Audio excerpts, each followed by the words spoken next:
आइए सभी लोग प्रभु का ध्यान करते हुए। और आज की दिव्य कथा है, तो वो कथा सुने बिना आज कोई घर नहीं जाएगा।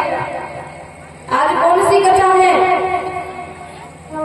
भगवान के जन्म की कथाएं हैं।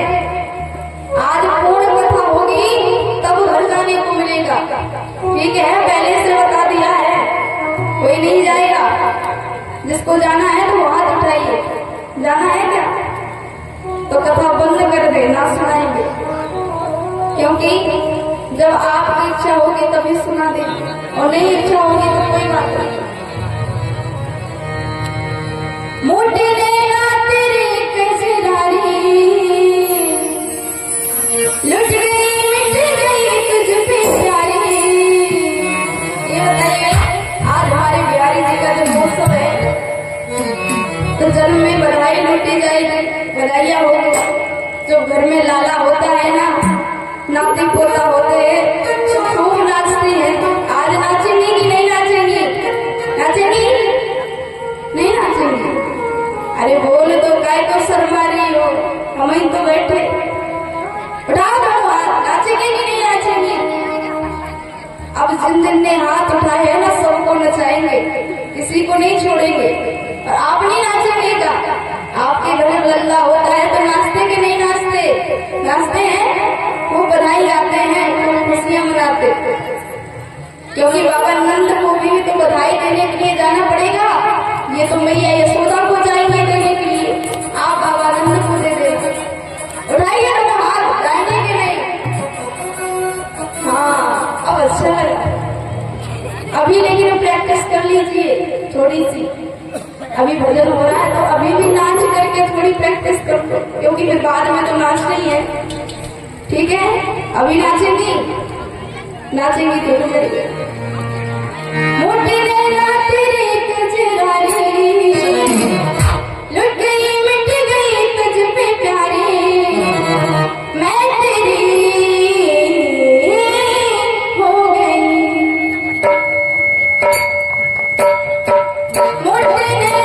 मोटे लेना तेरे कजरारी, लुट गई मिट गई तुझ पे प्यारी। मैं तेरी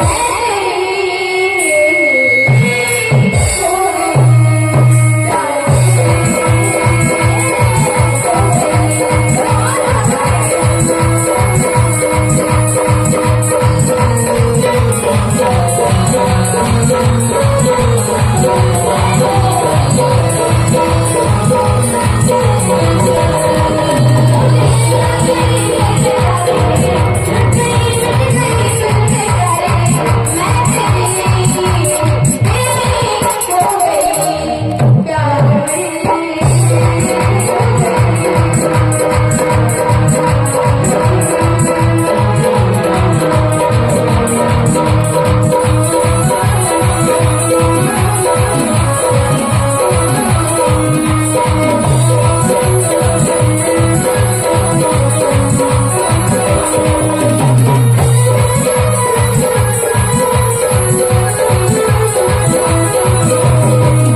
ताली से मोटे नैना तेरे नजराए लुट गई मिट गई तुझ में प्यारे मैं तेरी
भगवान की दिव्य स्तुति की, तो आखिर वो गज तो एक जानवर है, जानवर में इतनी बुद्धि कहां से आई कि भगवान की दिव्य स्तुति कर रहा है, वो भी दिव्य श्लोकों में प्रभु का ध्यान करता है।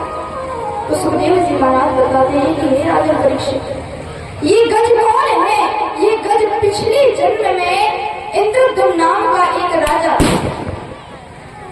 जो भगवान का दिव्य प्रेमी, भगवान का दिव्य भक्त। ये इंद्रदुम्न नाम का राजा भगवान का एक दिव्य भक्त था।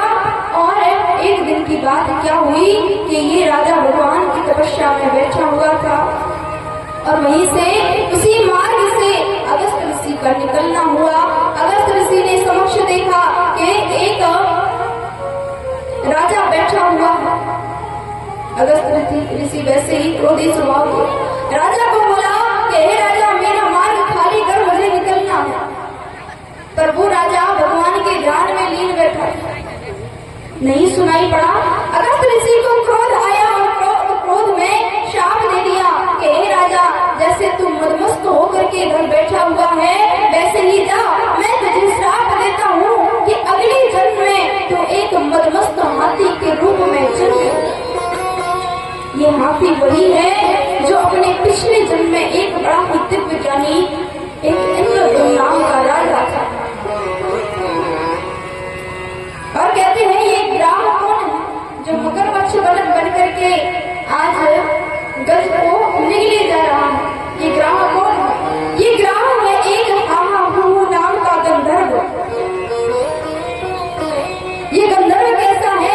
जैसे आपने देखा होगा, जैसे जोकर होता है ना, जोकर का काम क्या होता है? हंसी ठिठोली करना होता है कि नहीं, मनोरंजन कराना। वैसे ही उस हाहू नाम के गंधर्व जो था, उसका काम यही था, सबका मनोरंजन कराना। एक दिन ये एक नदी में स्नान कर रहा था यही गंधर्व। एक ऋषि उसी नदी में खड़े होकर भगवान सूर्य को अर्घ दे रहे थे, और वही हाहू नाम का जो गंधर्व था वो आया और आकर के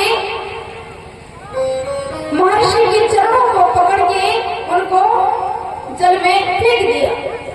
जैसे ही महर्षि ने देखा, उनकी पूजा में विघ्न हुआ, श्राप दे दिया कि हे दुष्ट प्राणी, तू एक मगर की तरह, एक ग्राम की तरह आकर मेरे साथ ठिठोली करता है। जा, मैं श्राप देता हूँ कि तू अगले जन्म में जाकर एक ग्राम होगा। तो सुखदेव जी महाराज राजा परीक्षित को बताते हैं कि ये वही दोनों हैं जो आज यहाँ जन्म लेकर के आए हैं और साक्षात प्रभु आकर के इनका उद्धार करेंगे। जैसे ही गज ने प्रभु की दिव्य स्तुति की, प्रभु ने एक क्षण भी देर नहीं की, नारायण उसी समय गरुड़ पर आरूढ़ होकर के आए और राम का अंत किया, उस मगरमच्छ का अंत किया और गज को आज मुक्त कर दिया। अगले मनवंतर की कथा आती है कि जिसमें एक बार की बात है कि जो दैत्य हैं, उन दैत्यों ने एक बार स्वर्ग को जीत लिया, देवताओं को परास्त करके बाहर निकाल दिया स्वर्ग से, और खुद जाकर स्वर्ग के सिंहासन पर बैठ गए। और देवता ठहरे इतने दुर्बल, क्योंकि दैत्यों का आधिपत्य हो गया पूरी पृथ्वी पर। स्वर्ग लोक पर दैत्यों ने पूरी यज्ञ होना, भगवान की पूजा होना सब बंद करवा दिया।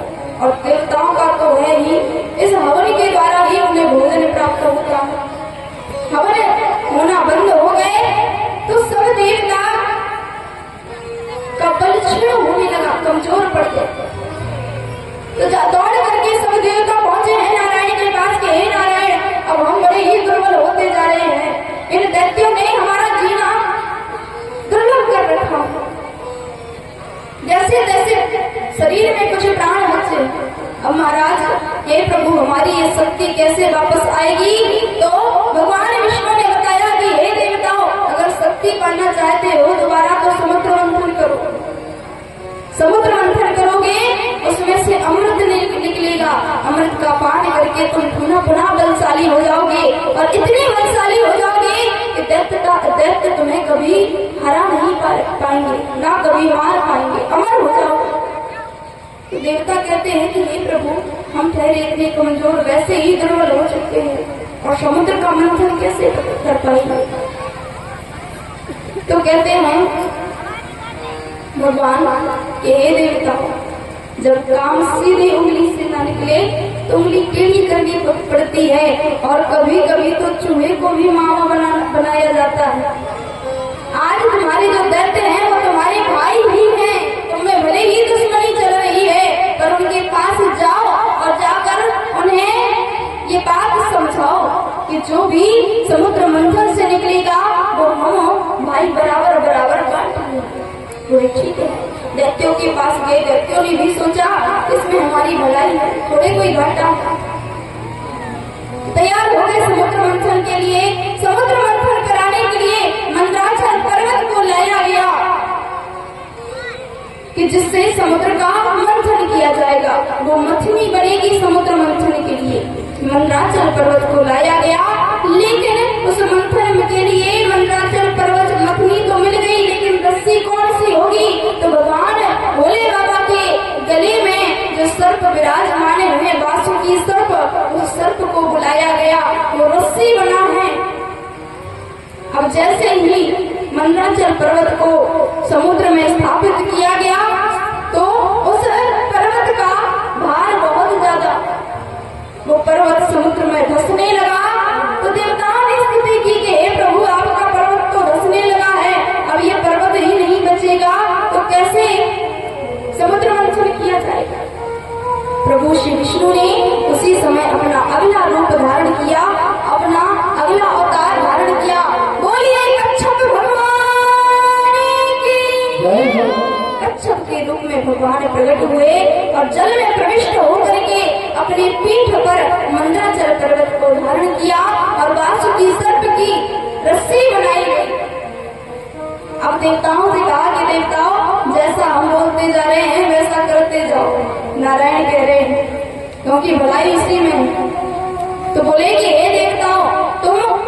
ऊंचे कुल के हो, ऊंचे कुल के हो, इसीलिए जाकर सर्प के आगे वाले मुख को पकड़ लो। तो दैत्य कहते हैं कि ये कैसी बात हुई? अरे महर्षि कश्यप से हम जन्मे हैं, ये देवता भी जन्मे हैं, फिर देवता कैसे ऊंचे कुल के हुए? यहाँ पर हमारी बेइज्जती की जा रही है, अपमान किया जा रहा है, हम नीचे कुल के कैसे हुए? अगर ऐसी बात है तो हम फिर यहाँ पर समुद्र मंथन नहीं कराएंगे। अगर हमें सर्प के आगे वाला भाग पकड़ा दोगे तब तो हम मंथन करेंगे। नारायण भी समझ गए कि चलो बन गई बात। बोले भैया ठीक है, जाकर सर्प का मुख पकड़ लो। देवताओं ने पूंछ पकड़ ली। क्यों?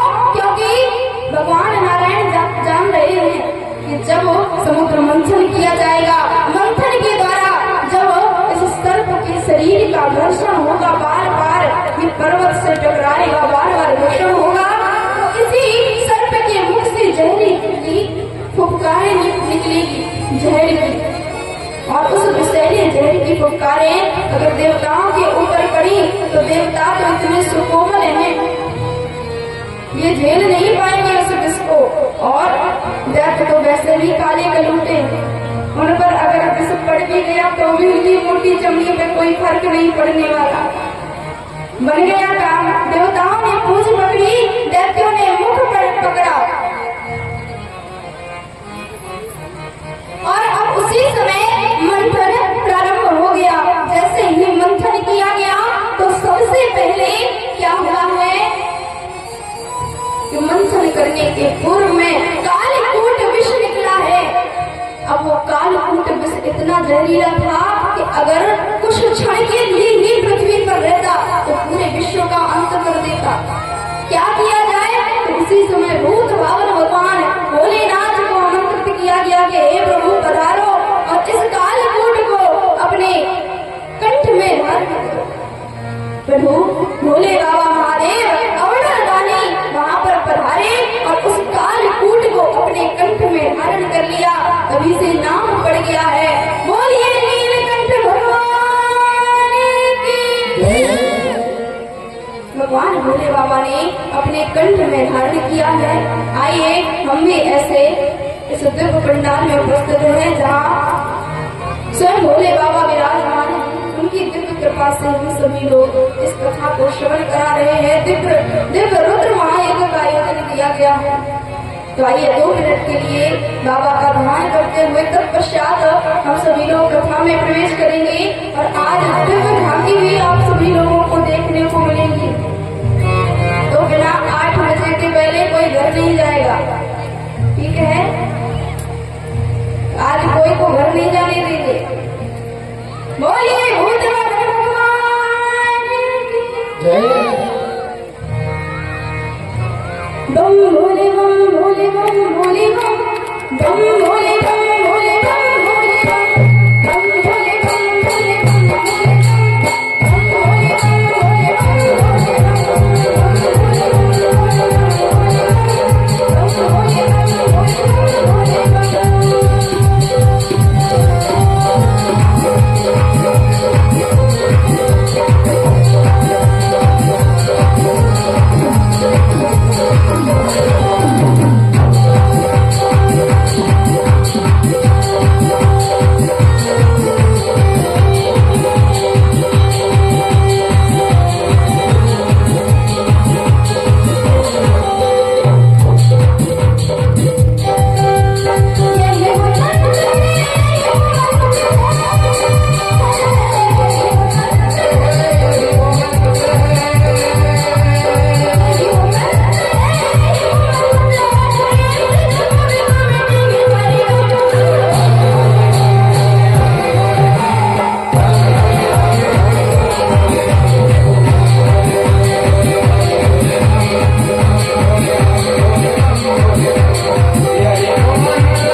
गया और समुद्र मंथन में सबसे पहले कालकूट विष निकला, जिसे भगवान भोले बाबा ने अपने कंठ में धारण किया। तब से नाम पड़ा है नीलकंठ। दोबारा समुद्र मंथन किया गया और समुद्र मंथन में कामधेनु गाय निकली, जो अग्निहोत्री ब्राह्मणों को दान में दी गई।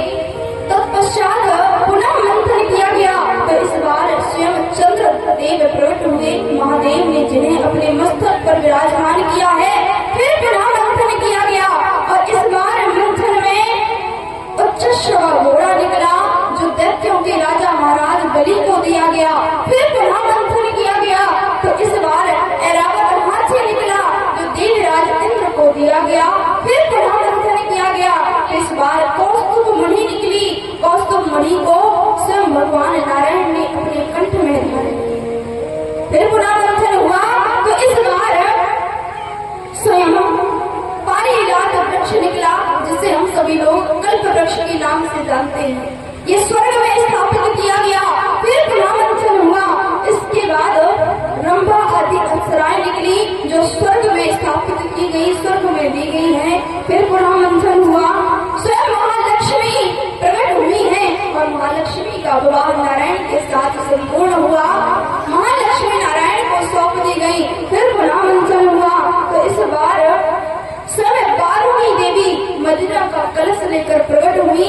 बारूणी देवी किसी दैत्यों को सौंपी गई, जो मदिरा का कलश लिए हुए प्रकट हुई थी। फिर पुनः मंथन हुआ तो इस बार अब जब सब बेचैन हो गए कि अमृत कब निकलेगा, कब निकलेगा, तो स्वयं भगवान नारायण जी एक रूप बना करके धन्वंतरी भगवान के रूप में प्रकट हुए। भगवान प्रकट हुए, हाथों में दिव्य कलश लिए हैं, जिसमें अमृत भरा हुआ है। अमृत को देखा दैत्यों ने कि अब तो भैया अमृत मिल गया है, अब नहीं होगा बंटवारा। और दैत्यों ने अमृत का कलश छीना और लगा दी दौड़। अब देवता बेचारे देखते रह गए कि अब क्या किया जाए, क्योंकि हम तो इतने बलशाली नहीं जो दैत्यों से युद्ध कर पाए। नारायण से विनती की। नारायण ने कहा चिंता मत करो। भगवान ने अपना रूप धारण किया, एक बढ़िया छैल छबीली स्त्री का, नारी का रूप धारण किया भगवान नारायण ने। बोलिए मोहिनी भगवान की। मोहिनी भगवान के रूप में धारण हुए प्रभु। और जहाँ वो दैत्य अमृत का कलश लिए जा रहे हैं, भगवान नारायण बढ़िया सुंदर स्त्री के रूप में, पैर में पाजेब बनी हुई है, पायों की आवाज करते हुए, छन छन करते हुए भगवान मोहिनी चली आ रही है। जैसे ही दैत्यों ने देखा अमृत तो भूल गए। अरे देवी आप कौन हो, कहाँ से आई हो, पहले तो कभी नहीं देखा, बड़ी रूपवान हो आप, तो क्या नाम है आपका। अमृत को भूल गए, भगवान के रूप पर मोहित हो गए वो सारे दैत्य। और भगवान मोहिनी ने ऐसे बातों के चक्कर में फंसाया कि जो भगवान मोहिनी करते हैं वही दैत्य करते हैं। भगवान मोहिनी ने कहा कि हे दैत्यों, आप तो बड़े समझदार लगते हैं। अरे आप इतने ऊंचे कुल के हैं, आपको ऐसी काम शोभा नहीं देते। अरे काम करो, ये अमृत तो आपको ही मिलेगा, क्योंकि आप ऊंचे कुल के हैं, बड़ी बलशाली है। ये ऊपर का जो पतला पतला अमृत है वो बेचारे देवताओं को पिला दो, तुम्हारा भी नाम हो। और नीचे का गाढ़ा गाढ़ा तुम पे लेना, वो ज्यादा असरदार होगा। दैत्य भी सोचने लगे, हाँ देवी आप जितनी सुंदर हैं उतनी चतुर भी हैं, बात तो आपने सही कही। चलो आप सही कह रहे हैं, अब तो अमृत आपके हाथ से ही पी। ठीक है, तो देवता एक पंक्ति में खड़े हो जाओ। और दैत्य भी एक पंक्ति में खड़े हो गए। मोहिनी भगवान अपने दिव्य नृत्य प्रलोभन में, रूप के प्रलोभन में उन्हें दैत्य को फंसाए रही और देवताओं को चुपके से अमृत पिलाने लगे। लेकिन उन्हीं दैत्यों में एक सुरभानु नाम का दैत्य था, जो समझ गया कि दाल में कुछ तो काला है। उसी समय जाकर सूर्य और चंद्रमा के बीच में जाकर बैठ गया। भगवान मोहिनी सूर्य और चंद्रमा को अमृत दे रहे थे। जैसे ही अमृत उस सुरभानु दैत्य के अंजलि में हाथों में गया, उस दैत्य ने तुरंत अमृत को पी लिया, जब तक सूर्य चंद्रमा ने बताया। वो दैत्य पी चुका अमृत,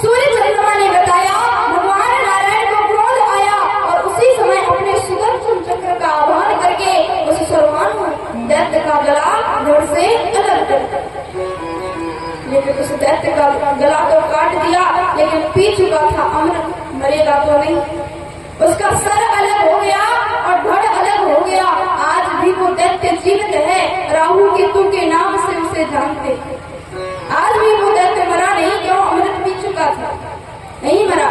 लेकिन जब सुदर्शन चक्र ने उस असुर का उसका सर काटा, तो उसके सर काटने के समय कुछ रक्त की बूंदें पृथ्वी पर आकर गिर गई थी।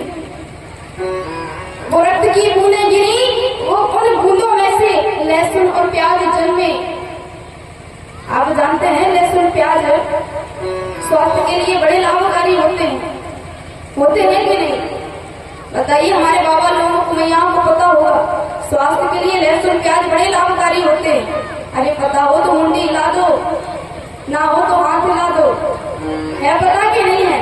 तो काय के लिए देखती रहती है? मुंडी हिला दिया करो, समय बर्बाद कराते हैं फालतू में।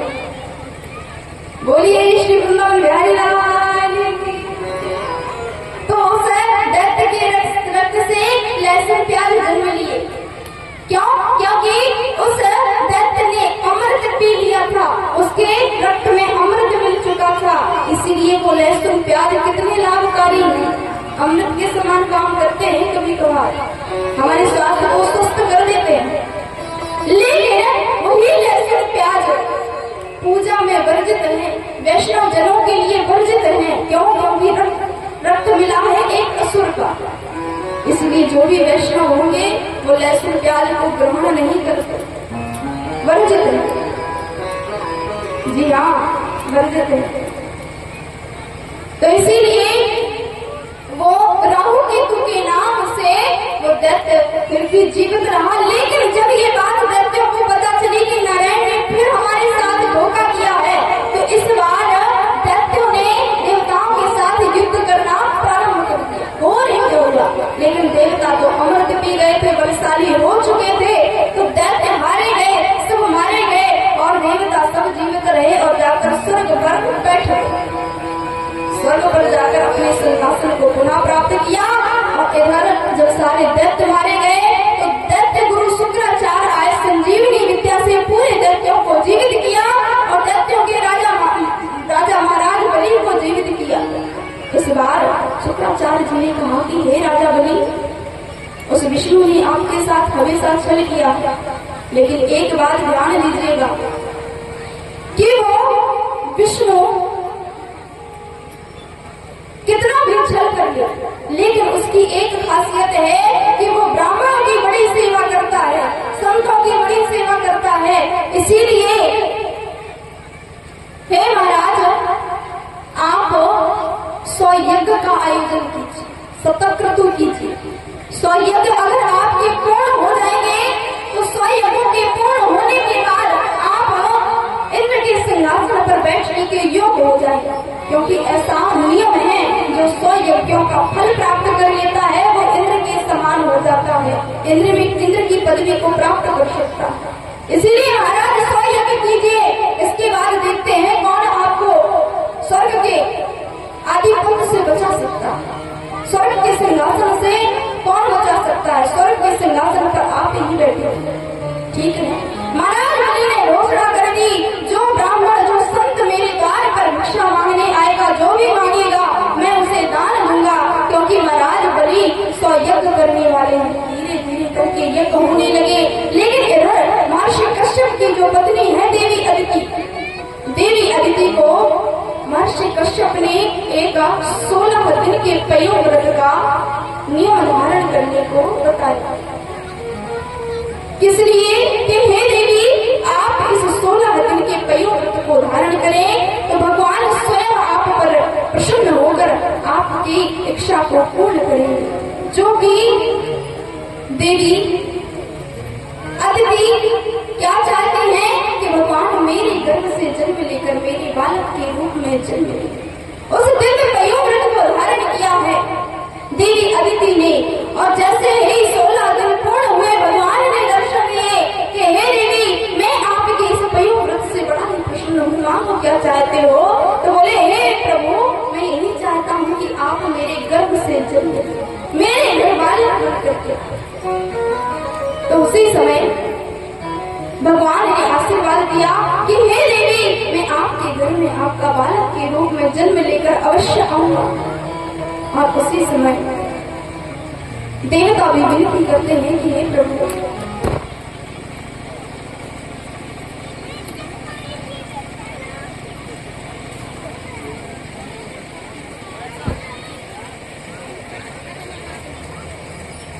बोलिए शिव बिहारी लाल की। उसी समय देवताओं ने भी विनती की कि ये राजा बलि जो है वो सतत क्रतु कर रहा है और कहीं इसके 100 यज्ञ पूर्ण हो गए तो हमारा जीना दुर्लभ कर देगा। इसीलिए हे प्रभु, अब कृपा करके अवतार ले और राजा बलि से हम लोगों को सुरक्षित कर। धीरे धीरे समय पूर्ण हुआ। समय पूर्ण होने के बाद माता अदिति के गर्भ में स्वयं भगवान पधारे और धीरे धीरे 9 माह पूर्ण हुए। उधर महाराज बलि का यज्ञ भी चल रहा है, यज्ञ पूर्ण होते जा रहे हैं। एक दिन आया कि स्वयं भगवान माँ अदिति के गर्भ से जन्म लेने वाले चैत्र का महीना आया। चैत्र के महीने में भगवान माँ के गर्भ में पल गए। धीरे धीरे समय और व्यतीत हुआ। भादों का महीना आया। भादों के महीने में शुक्ल पक्ष में उस व्रत के बाद जो पुण्य माँ को मिला था, तो आज प्रभु शुक्ल पक्ष में मैया अदिति के गर्भ से जन्म लेने वाले हैं। अवचित मुहूर्त में भगवान आज कश्यप ऋषि के गर्भ में जन्म लिए हैं। बोलिए वामन भगवान की। आज भगवान बटुक रूप में, वामन अंगुल के रूप में माता अदिति के घर जन्म लिए। और उस जन्मोत्सव में जानते हैं कश्यप ऋषि के घर एक से एक देवता आए, देवी दानव सब आए। आप भी जाएंगे क्या? जाएंगे तो बता दो। जाएंगे? आप लोग शर्माती बहुत हो। हमसे कैसे शर्माती हो? डर लगता है क्या हमसे? क्या कह रही है?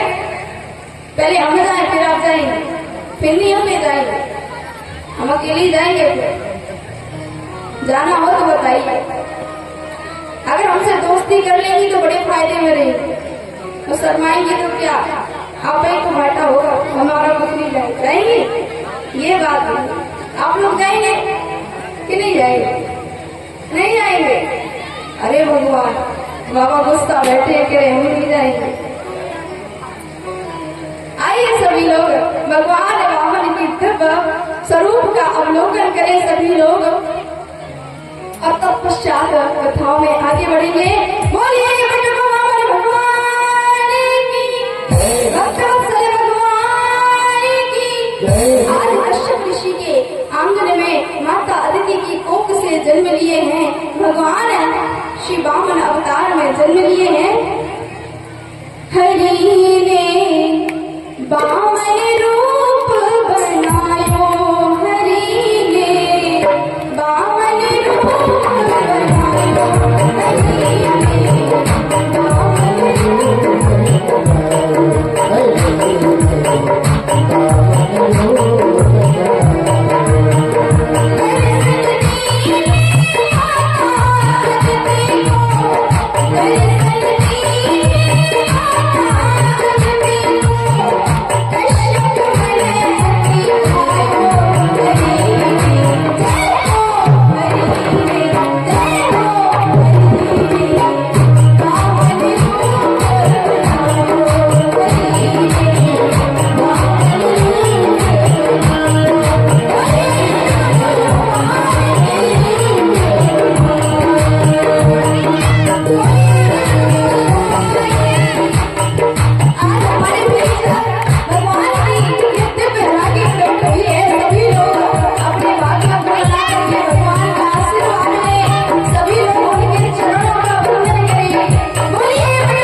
हैं नाचने का काम आपका है, आप अपनी ड्यूटी